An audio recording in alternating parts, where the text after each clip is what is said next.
Hello दोस्तों, welcome to my YouTube channel easy learning pro.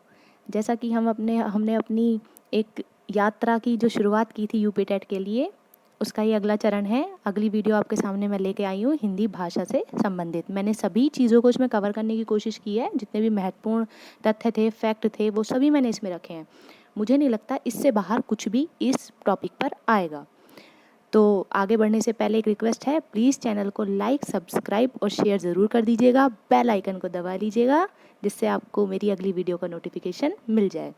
तो चलिए चलते हैं टॉपिक की तरफ।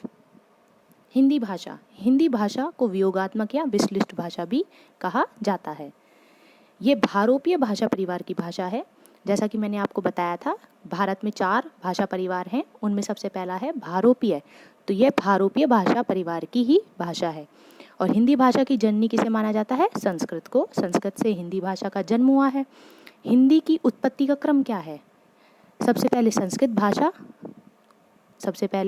भाषा बनी, उसके बाद पाली भाषा का विकास होता है, उसके बाद प्राकृत भाषा बनती है, उसके बाद प्राकृत भाषा का रूप परिवर्तित होता है अपभ्रंश में, और अपभ्रंश बनती है अवहट्ट में, अवहट्ट बनती है प्राचीन या प्रारंभिक हिंदी में। तो ये क्रम था हिंदी की उत्पत्ति का। कहा जाता है कि हिंदी भाषा के इतिहास का आरंभ जो हुआ था वो अपभ्रंश से हुआ था। अपभ्रंश से हिंदी भाषा में जो साहित्य की रचनाएं होनी थी वो शुरू हो गई थी। स्वयंभू को अपभ्रंश का वाल्मीकि कहा जाता है। स्वयंभू एक कवि थे, उनको अपभ्रंश भाषा का वाल्मीकि कहा जाता है। उनकी रचनाएं अपभ्रंश भाषा में मिलती हैं, बहुत ही अच्छी उनकी रचनाएं हैं, तो इसलिए उन्हें वाल्मीकि कहा गया है अपभ्रंश भाषा का, स्वयंभू को। याद रखिएगा। आगे चलते हैं। हिंदी शब्द की व्युत्पत्ति कहाँ से हुई? आप सबने सिंधु नदी का नाम सुना होगा। सिंधु नदी पंजाब की 5 नदियों में एक खास स्थान रखती है अपना। सिंधु नदी के पास पाकिस्तान, अफ़गानिस्तान, ईरान से आने वाले जो विदेशी थे वो अक्सर सिंधु नदी के आसपास ही ठहरते थे। उनकी भाषा में और हमारी भाषा में एक अंतर पाया जाता था कि वो स को हा और ध को द कहते थे। इसलिए सिंधु को उन्होंने हिंदू कहा और सिंधु के आसपास के रहने वाले लोगों को हिंदी कहा। तो इसीलिए सिंधी से बना हिंदी। इस तरह से हिंदी शब्द की व्युत्पत्ति होती है। आगे चलते हैं अपने हिंदी क्षेत्र की तरफ। हिंदी क्षेत्र के अंतर्गत 5 उपभाषाएं आती हैं और 17 बोलियां आती हैं। इन 17 बोलियों में 3 बोलियां बहुत ही महत्वपूर्ण हैं, ब्रजभाषा, अवधी और खड़ी बोली। केवल इन्हीं 3 को याद रखिएगा, ब्रजभाषा, अवधी और खड़ी बोली। आगे चलते हैं हिंदी राष्ट्रभाषा के रूप में। जैसा कि आप सबको पता है कि 14 सितंबर को हिंदी दिवस मनाया जाता है। ये क्यों मनाया जाता है?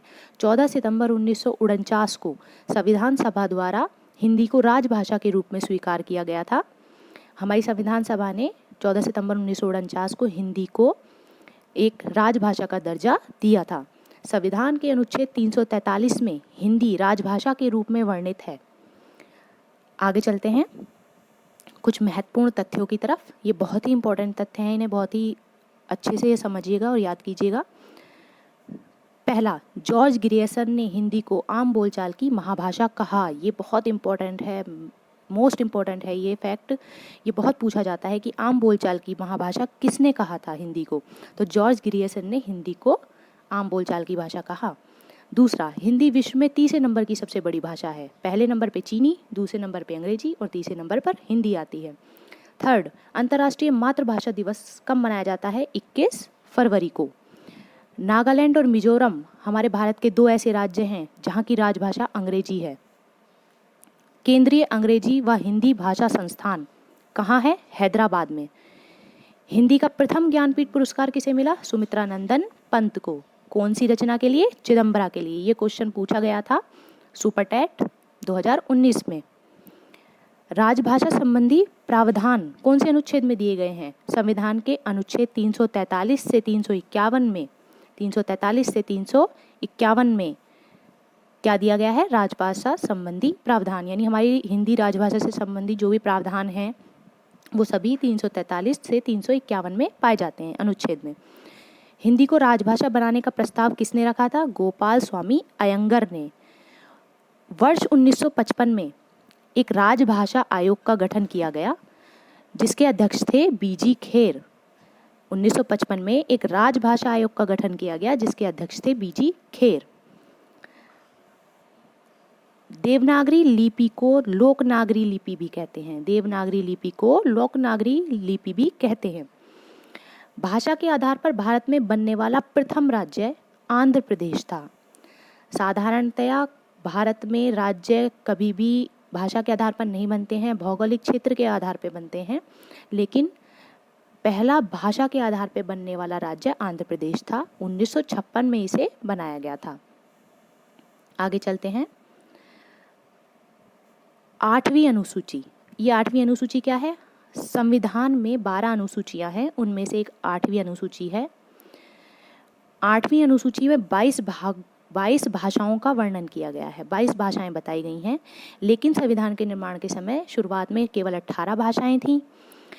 फिर होता है 21वां संविधान संशोधन, यानी कि संविधान में कुछ बदलाव किया गया 1967 में, 1967 में, और 2 भाषाएं और जोड़ दी गई। कौन कौन सी? बोडो और मैथिली। उसके बाद कुछ समय बाद फिर से एक संविधान संशोधन किया गया जिसे हम 71वां संविधान संशोधन कहते हैं। संविधान में फिर से बदलाव किया गया 1992 1992 में, और 2 भाषाएं और जोड़ दी गई, डोगरी और संथाली। तो क्वेश्चन पूछा जाता है कि वो 4 भाषाएं कौन सी हैं जो संविधान संशोधन 21वें संविधान संशोधन और 71वें संविधान संशोधन के तहत संविधान में जोड़ी। कौन कौन सी हैं? बोडो, मैथिली, डोगरी और संथाली। तो ये रहा आज का लेक्चर, आज का टॉपिक। दोस्तों, अगर आपको अच्छा लगा हो तो वीडियो को लाइक ज़रूर कीजिएगा, शेयर कीजिएगा। Thank you.